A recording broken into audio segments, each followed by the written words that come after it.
Hello, everyone. Welcome back. I am Christine Dixon of The Ordinary Sacred, and we are here in our van in the campground. It's starting to get hot, and it's only March. It's the last day of March, but it gets so hot in Texas. We can't. This is the reason we got to get out in the summer. But okay, I'm excited to talk about chapter 3 of Outshining Trauma by Ralph De La Rosa. And what I decided to do today for this chapter, chapter 3, is to just kind of go through and tell you my highlights. And, I might expand a little bit on some of them, but just to pick out some of the gems for you. And if you are also reading along and you want to put things that you really appreciated from this chapter, maybe that I missed, or if you have any questions, of course, put those in the comments below. Okay, so I'm just going to read some of these gems. So in the first page, Ralph says, establishing lines of communication within oneself. I really liked that phrase, establishing lines of communication within oneself. And he calls this inner relating. And I thought, this is exactly what healing is. And of course, when we understand that we're multiples and we have parts, and at our core, we have a self, and that it's the relationship between the two where all of our healing and healthy choice lies. That's everything. That's what it is. It's inner relating. Um, okay. He says the most important relationship we'll ever have is with ourselves. Who else is with us every second of every day? I am always saying that, when I talk about being our own primary caregiver, and it's hard for some people to say, I've been caring for myself all my life. And I say, yes, I'm not saying that we don't need other people and that we don't greatly benefit from relationships, but there's only one person who is with you 24/7, who knows you in and out, and that is you. And your capital S self inside of you is loving and kind and wise and vast and warm and wise. Did I say wise or and confident? And it can be there for the parts of you that suffer. It is ultimately the best parent that you could ever have. Okay, so just a couple things now on the next page. Ralph says, parts are like people.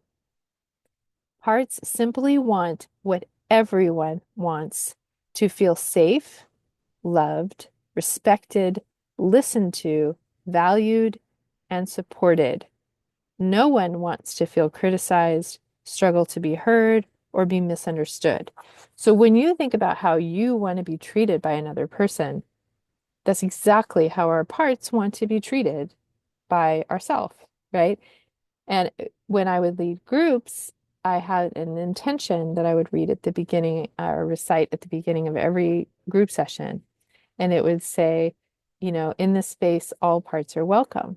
And we recognize that every part wants the same thing, that it wants to be seen and heard and loved exactly as it is. It's what every person and every part wants. So that's very helpful to know. The next thing he says is your inner system of parts truly operates like a family. They have identifiable roles. It's an inner ecosystem. They have, like a family where this is just the way we are. This is how we do things, kind of some legacy or cultural baggage that comes in. And so it truly is an inner family that what happens to one part affects another. Some parts might gang up on another part. There might be, factions. These parts are polarized with these parts, just like you would have in a family, where people might take sides on things, or people might fall into certain roles and be the golden child, the scapegoat, all the different, or the critical parent or the permissive parent, or, the it's really helpful to relate to our parts, understanding that they do organize like a family. That's why, I have that video on the movie Encanto, and it's about the Madrigal family. And it really illustrates both family systems and internal family systems because the internal family is just a reflection of the external family, right? And how the different kind of superpowers of each family member is really their burden because they're extreme and they have to take on this role to protect the family and to protect the secrets and the exiles and all of that. Anyway, you can go watch that if you want. Um, oh, I liked this. He gives a Hindu mantra. I'm going to say it wrong, but it's Achintya Beda Abeda Tattva. It's often translated as the inconceivable truth of simultaneous oneness and diversity. And this again describes our internal family system of it's one, but it's also diverse. I mean, there's so many things like this, right? Like our hearts beat without our volition, right? Our lungs are breathing all the time without us having to will them to do that necessarily. And we have these organs that kind of work on their own, but they're a part of a harmonized system in our bodies, right? Or all of our cells, or um, even all of the bacteria and viruses that live inside of us. So our inner family is the same way. It's this oneness, but also diversity at the same time. And of course, the self understands the both and, the all and. Um, okay. I like how he says parts are living, feeling, and responsive beings by virtue of the fact that we are. He says, sometimes people will say, that parts are real and, separate people, and others will say it's just an anthropomorphization of the nervous system. And he says it doesn't matter, whichever way you want to look at it. The truth is that parts are living, feeling, responsive beings by virtue of the fact that we are, and they are part of us, right? And so when we treat so you don't have to necessarily, like, if you have skeptical parts that don't believe that our parts are like their own individual people or beings, that's okay. But what I would say is to just experiment with treating them as such, because in my experience, it goes much better. Um, it's like I was saying in the last video I made, um, I like to, when I meet a part, I like to ask them what their name is because it really is about treating them like this autonomous, respected, valuable person that I am relating to. When I do that, I get more information from them. I gain trust and rapport with them. They're more able to be healed. It just goes well in my experience when I treat them in that way. Um, that reminds me, just a little tangent. At the time, I'm also reading Martha Beck's new book on anxiety, and she talks about how our anxiety is not a thing, right? Like we think of our anxiety like, we got to stop it, we got to beat it down, we got to kill it, we got to make it go away. But our anxiety is a creature, is what she calls it. And again, but it's a part of us that is alive and uh real, right? And it's a creature because we are a creature.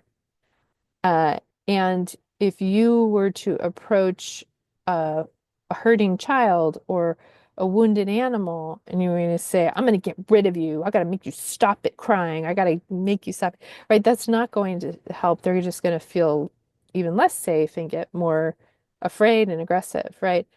But if you approach a creature who's wounded and scared with tenderness and curiosity and, oh, tell me why you're so afraid.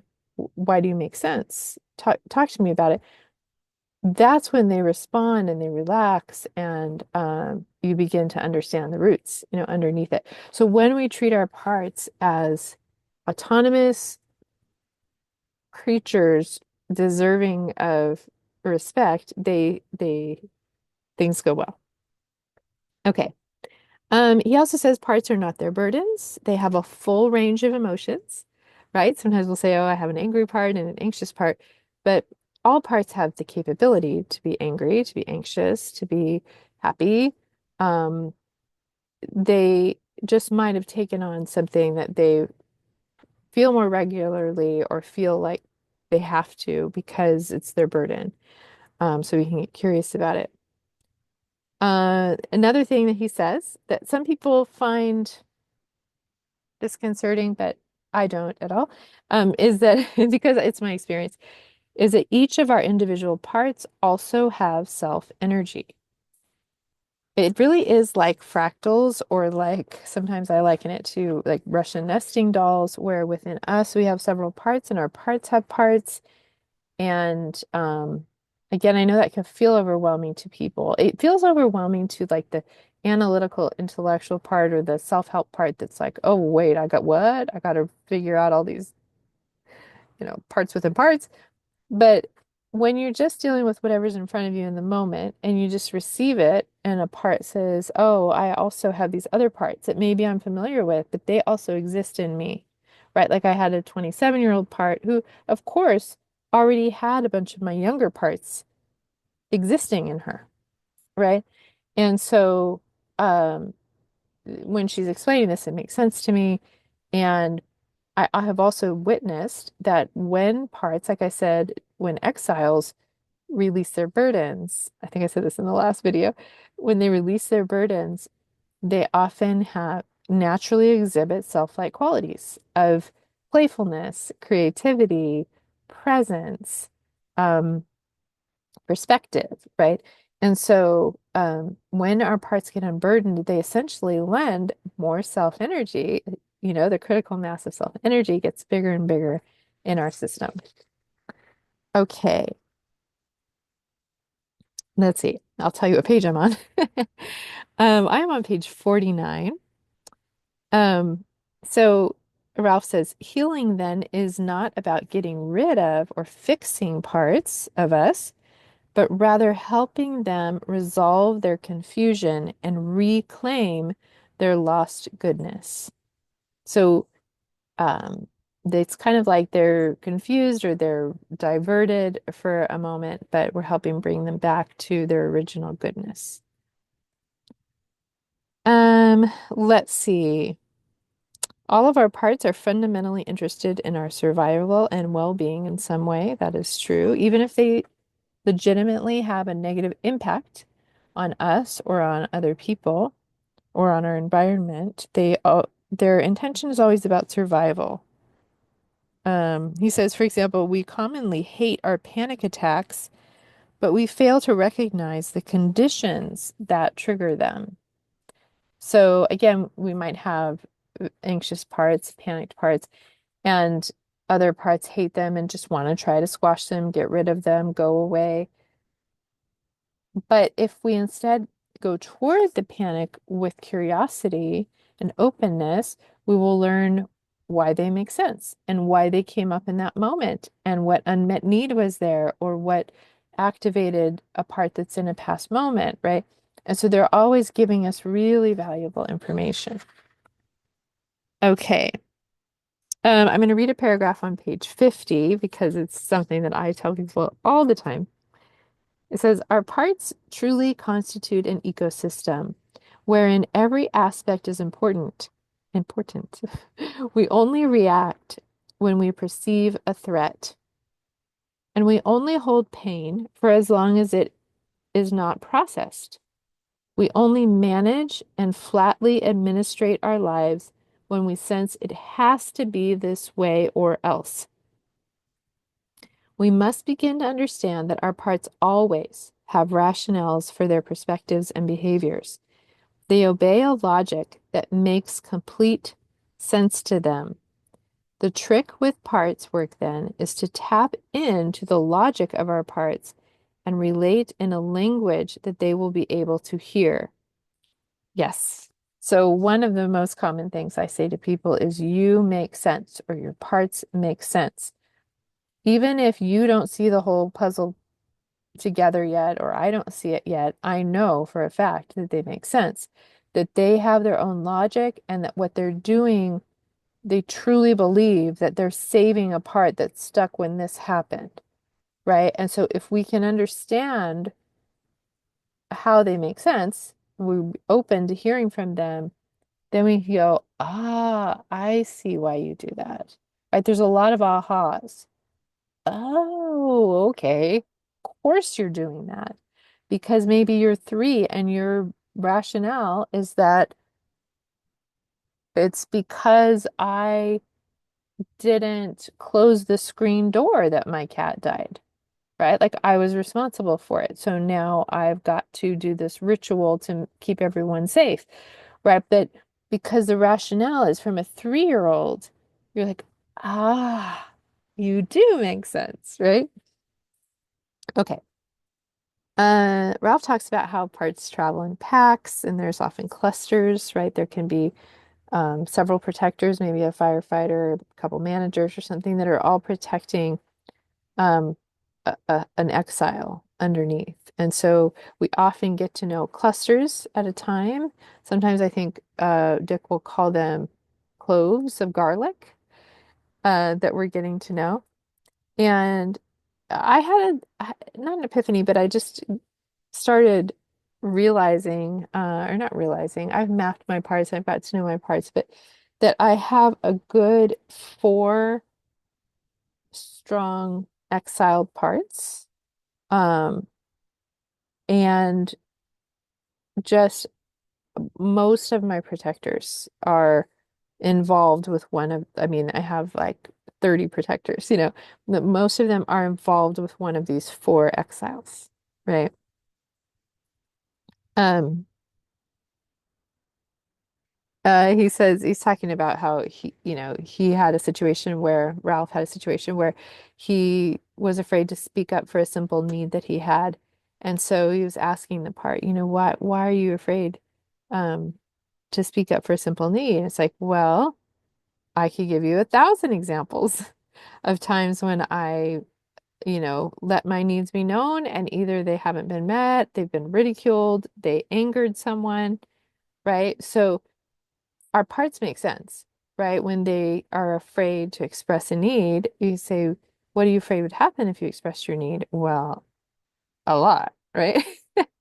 I remember asking my people pleasing part, what are you afraid would happen if you didn't please the person in front of you?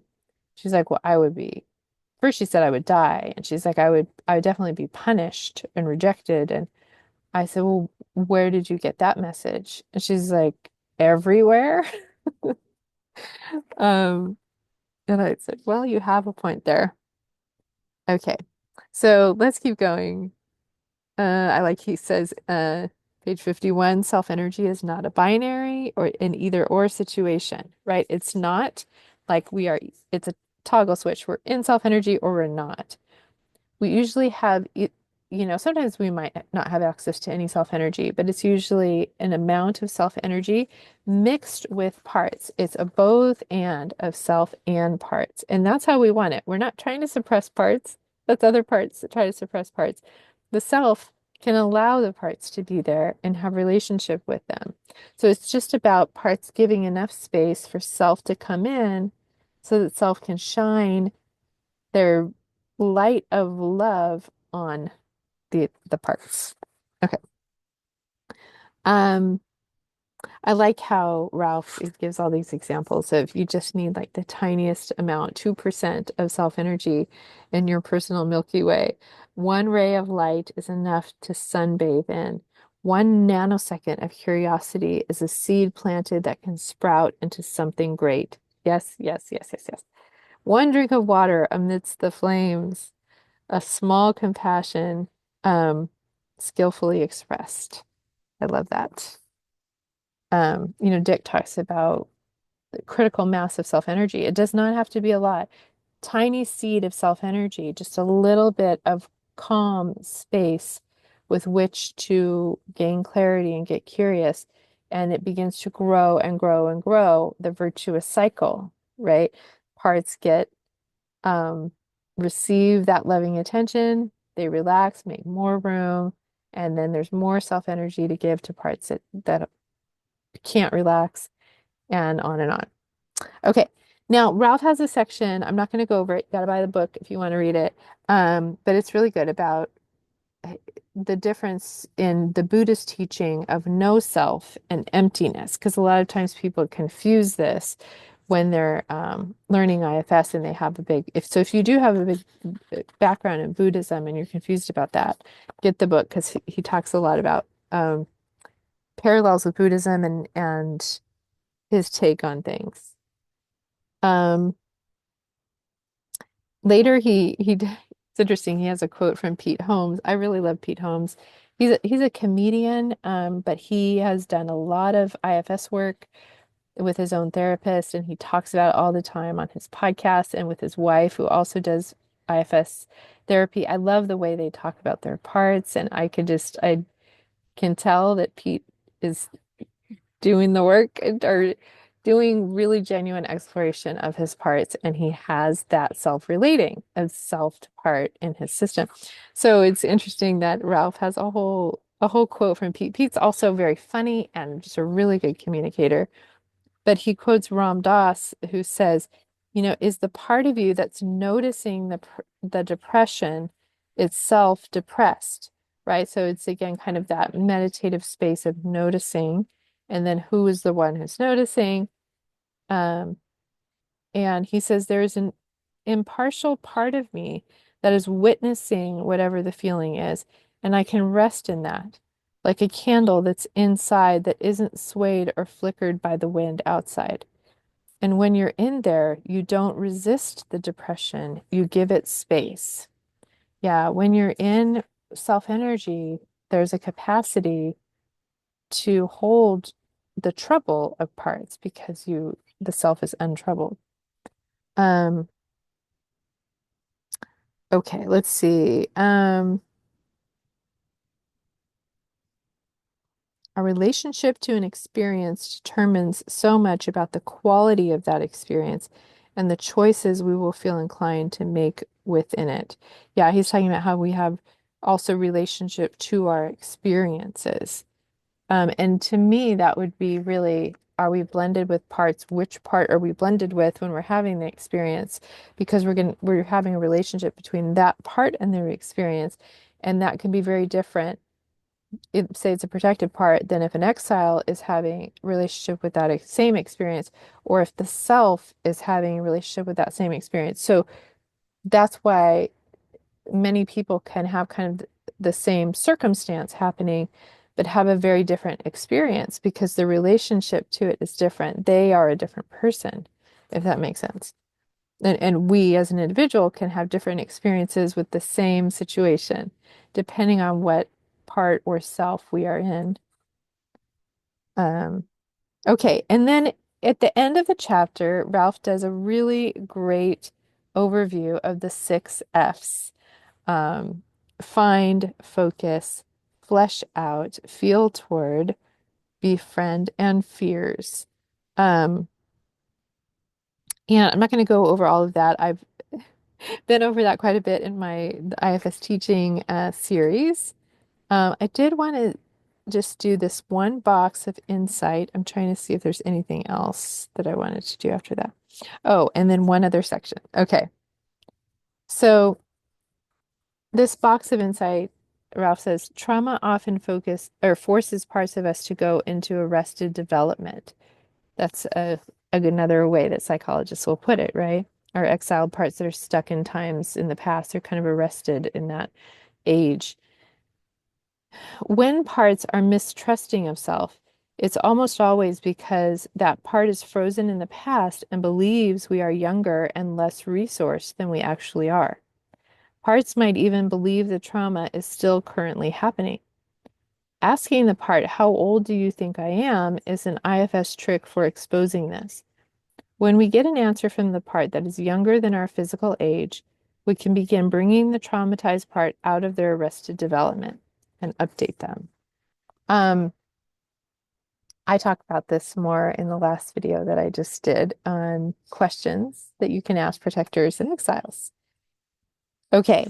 Now he has a section towards the end of the chapter about things you can do if you get overwhelmed in the process. And this is often the system is overwhelmed by exile energy. Sometimes the protectors feel overwhelmed because they're having to work really hard to push down. Um, so I like some of his ideas, so I'll just say some of them. One is breathe yourself bigger so that you can contain it. So you start to feel the overwhelm in your body and you breathe and imagine that I like to imagine like this orb around me that with each breath, I'm becoming bigger and I'm becoming the container that is even bigger than the overwhelm and that I can see it and I can hold it. So with your breath, you can kind of imagine that. Feel your body in this space is a really big one because and it's so important when we do this work that we feel safe. And so sometimes our parts that are stuck in the past are feeling very unsafe because they are stuck in the past. But when we feel our body in this space and we look around us and we see, oh, in this physical moment, I am safe, we're kind of updating the system.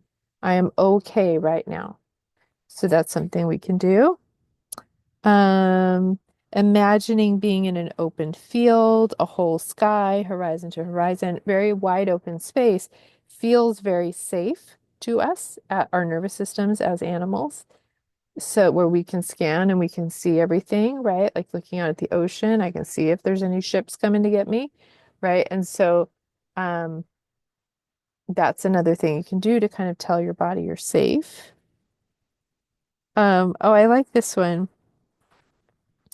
Um, if all else fails and a part really just needs to be heard, you can ask them to give you a laundry list of their complaints. I will often write them down. So I'll remember them and then I repeat them back to them so they feel heard, right? Sometimes they don't even need you to fix anything at all in that moment. They just want to be heard that they are concerned about this, this, this, this, this, this, and this. This could happen and this could happen. And just in allowing whatever's there to be there.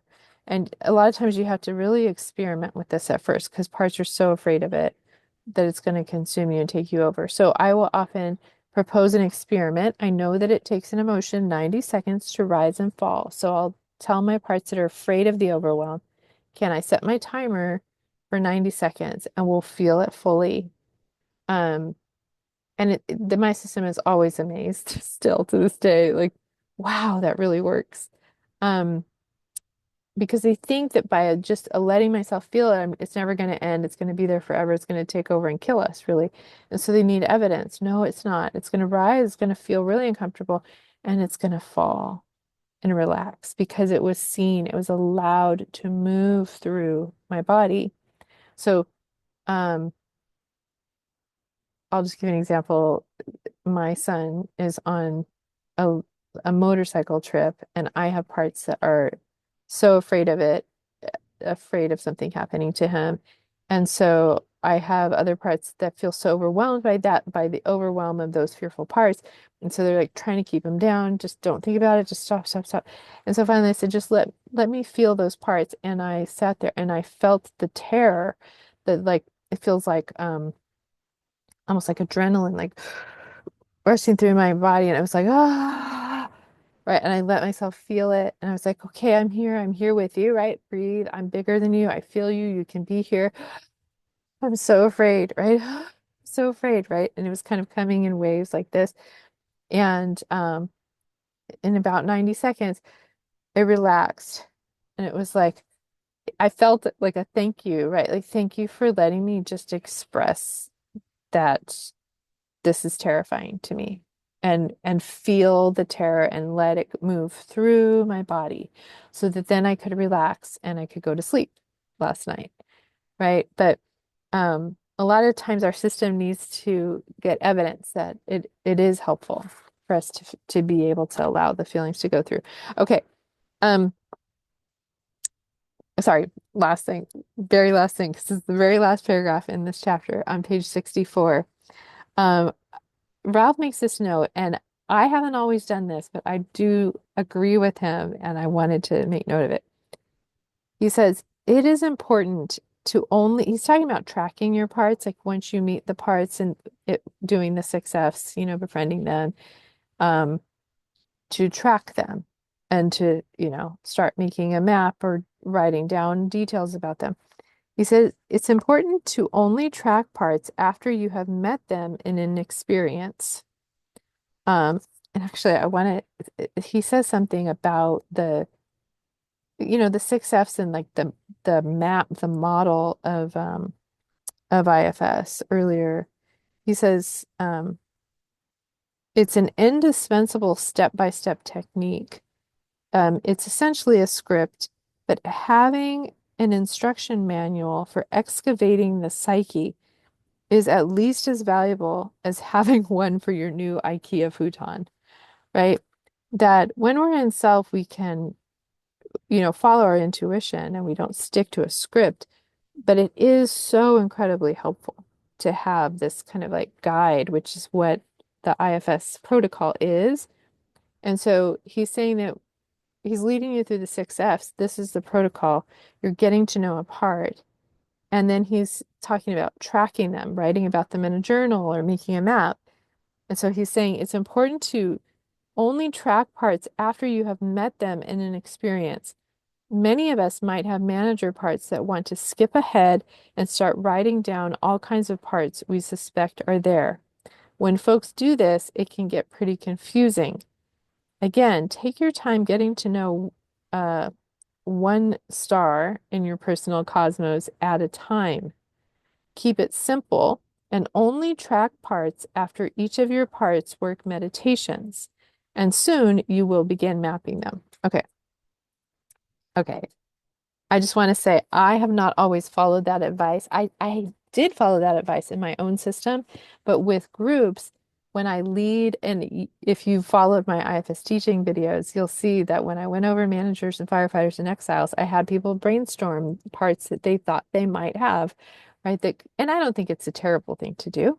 What he's saying is that the result is sometimes confusion, right? Because it's really a thinking, analyzing part that's coming up with, I think this, I think maybe I have that.